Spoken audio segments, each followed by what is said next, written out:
लेकिन धीरे धीरे देखिए ईरान और अमेरिका के बीच जो तनाव है अब समुद्र की गहराइयों तक जा पहुंचा है। दुनिया के सबसे अहम तेल मार्ग स्ट्रेट ऑफ हॉर्मुज में ईरान ने अपना खतरनाक अंडर वाटर ड्रोन, जिसको कि नार्वल कहते हैं, उसे तैनात कर दिया गया है। जी हां, बड़ी खबर हम आपको बता रहे हैं। और ये एक ऑटोनॉमस अंडर वाटर ड्रोन है और किस तरह से काम करता है वो भी आपको बताएंगे। तो देखिए, एक एक कर ईरान ने अब जितने खतरनाक वेपन्स है उसको स्ट्रेट ऑफ हॉर्मुज में उतारना शुरू कर दिया है, क्योंकि उससे भी लग रहा है कि कभी भी अमेरिका कोई बड़ा हमला कर सकता है।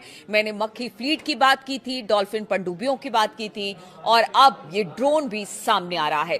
जी हां, IRGC ने संकेत दिए हैं कि एक चुपचाप हमला करने वाला हथियार है और यह हथियार पारंपरिक नौसैनिक युद्ध की परिभाषा बदल देगा। यानी जितने युद्ध अब तक हुए हैं उसमें ये गेम चेंजर साबित होगा।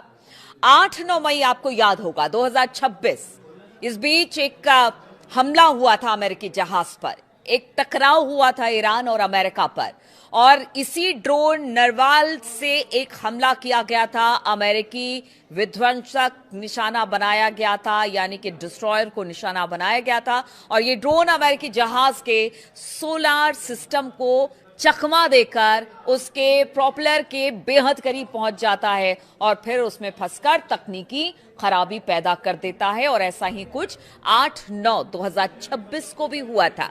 इसमें अमेरिकी विध्वंसक को काफी ज्यादा नुकसान पहुंचा था। अमेरिकी सेंट्रल कमांड यानी सेंटकॉम के मुताबिक वे अब ईरानी UUVs का मुकाबला करने के लिए खास माइन क्लियरेंस और ड्रोन हंटर सिस्टम को तैनात कर रहे हैं। तो देखिए, तैयारी दोनों तरफ से है, लेकिन इस बार जो ड्रोन ईरान ने लगाया है स्ट्रेट ऑफ हॉर्मुज में, वो बता रहा है कि वो गेम चेंजर होगा और अमेरिका के बड़े बड़े डिस्ट्रॉयर खड़े रह जाएंगे और उनको बहुत नुकसान ये ड्रोन पहुंचाने वाला है। ऐसे में अगर स्ट्रेट ऑफ हॉर्मुज में लड़ाई होती है तो ईरान अब धीरे धीरे आगे बढ़ रहा है कि अब लड़ाई तो स्ट्रेट ऑफ हॉर्मुज में होकर रहेगी, मान के चला जा रहा है। हालांकि अमेरिका भी अपनी तरफ से पूरी कोशिश कर रहा है, महाशक्ति है तो कोशिश तो करेगा ही।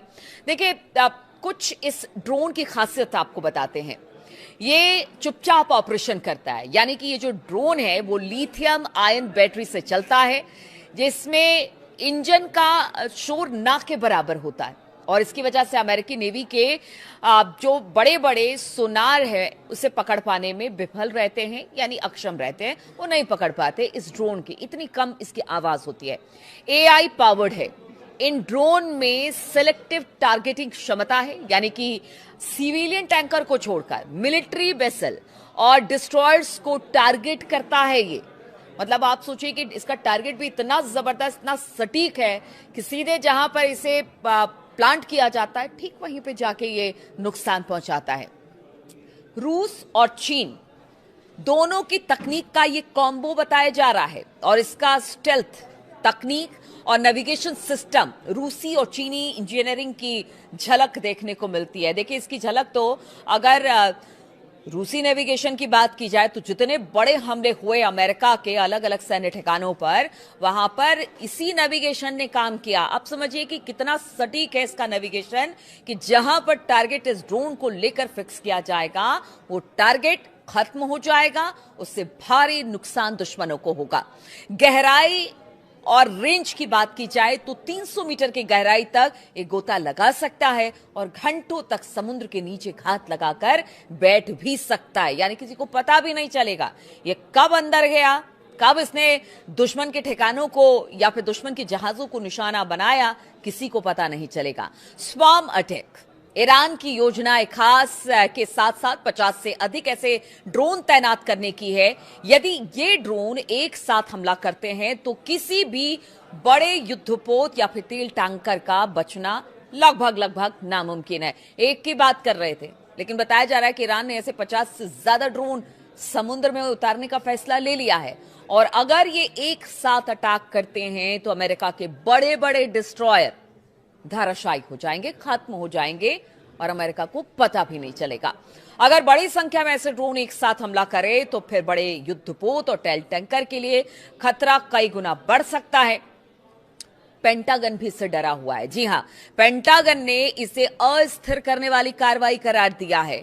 जब उन्हें पता चला कि ईरान इस तरह के ड्रोन को स्ट्रेट ऑफ हॉर्मुज में उतार रहा है, तो उन्होंने कहा कि वहां पर अस्थिरता पैदा करने की कोशिश ईरान कर रहा है। लेकिन ईरान तो कह रहा है कि बातचीत आप नहीं कर रहे हैं, खुल के युद्ध ही कर लीजिए। अगर युद्ध करने की बात हो रही है, तैयारियों की बात हो रही है, तो पेंटागन की तरफ से कहा जा रहा है कि वहां पर हालात को अस्थिर करने का प्रयास किया जा रहा है। तो आखिर ईरान करे क्या? अमेरिकी नौसेना ने इस क्षेत्र में अपने अंडर वाटर सर्विलांस को और ज्यादा बढ़ा दिया है और जवाबी कार्रवाई के लिए घातक रिमोट कंट्रोल सबमरीन तैनात किए हैं।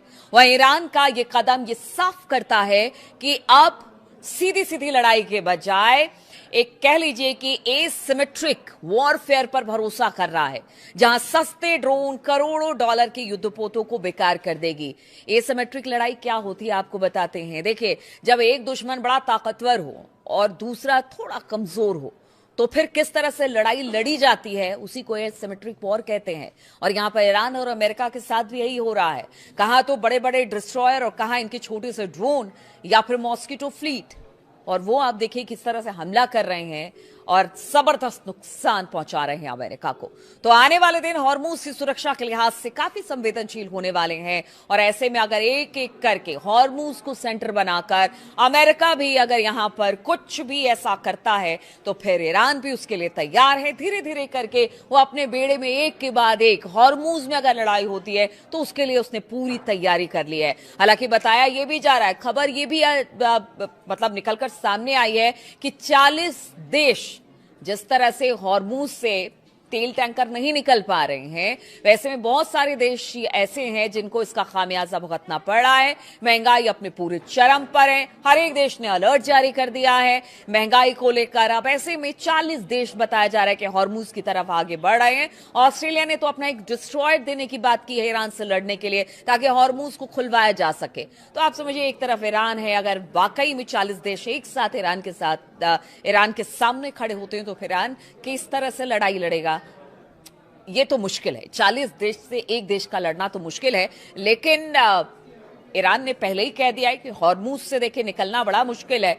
जब तक उनकी बातों को नहीं मान लिया जाएगा, किसी भी देश के जहाज बिना उनकी इजाजत के, बिना उनको भुगतान किए नहीं निकल सकते हैं। और अब तो कहते हैं कि जो भुगतान की राशि है वो ईरान और बढ़ाने जा रहा है। ऐसे में समझिए कि स्थिति और गंभीर हो जाएगी, समस्या और गंभीर हो जाएगी। तो अब ईरान की तरफ से भी तैयारी है, लेकिन जो 40 देश की बात हो रही है कि वो 40 देश अब ईरान के खिलाफ लड़ने को हॉर्मुज में तैयार दिखाई दे रहे हैं, वो भी ईरान के लिए अच्छी खबर नहीं है। लेकिन स्ट्रेट ऑफ हॉर्मुज में ईरान की लड़ाई और ईरान का वर्चस्व अगर कायम रखना है, तो फिर उसे अपने जो फ्लीट है, या कह लीजिए कि जो जंगी जहाज हैं या उसके वेपन्स हैं, उसको बढ़ाने की जरूरत है। इसी में ये ड्रोन सामने आया है कि किस तरह से ये ड्रोन बड़े से बड़े जहाज को डिस्ट्रॉय कर सकता है। वो सिर्फ अमेरिका नहीं, अगर 40 देशों में अगर ऑस्ट्रेलिया का डिस्ट्रॉयर भी वहां पर पहुंच रहा है या जहाज पहुंच रहा है, तो उसको भी निशाना बनाया जा सकता है, क्योंकि ईरान ने कह दिया है कि किसी को नहीं छोड़ा जाएगा जब तक उनकी बात नहीं मान ली जाती है। तो अब देखना होगा कि क्या बातचीत का कोई रास्ता निकलता है, या आने वाले 1-2 दिन में कोई बड़ा हमला हो सकता है हॉर्मुज में ईरान पर या कहीं और। इस पर हमारी नजर बनी रहेगी। बहुत बहुत शुक्रिया मेरे साथ इस वीडियो में शामिल होने के लिए।